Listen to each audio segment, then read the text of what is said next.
आपल्या आयुष्यात संकट येतात तर आपल्याला असं वाटतं कधी कधी आपल्याच वाटेला का. तर तुम्हाला मी सांगू का, ज्यांची संकट पेलण्याची ताकद असते ना त्यांच्याच वाटेला देव संकट आणतो. गैराच्या वाटेला संकट येत नाही. आलं का लक्षात? तर समजून जायचं की आपण खूप स्ट्रॉंग आहोत आणि आपण सगळ्यांपेक्षा थोडेसे वेगळे आहोत, म्हणजे देवाचे आवडते आणि स्पेशल आहोत. म्हणूनच त्याने तुम्हाला संकट टाकलेत. आणि ते म्हणतात ना, टाक्याचे घाव सोसल्याशिवाय दगडाला देव पण येत नसतं. आलं का लक्षात? जो सोसतो तोच मग नंतर हिरा होतो आणि चमकतो.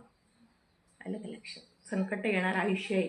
आज संकट आहेत, उद्या नाही आहेत, परवा परत आहेत. पण म्हणतात ना, सोपा रस्ता हा नेहमी थोडाच वेळ साथ देतो आणि ते कठीण गोष्टींचा सामना करून ते पुढे जातात, त्यांना मग सक्सेस चांगली आणि व्यवस्थित मिळते. आलं का लक्षात?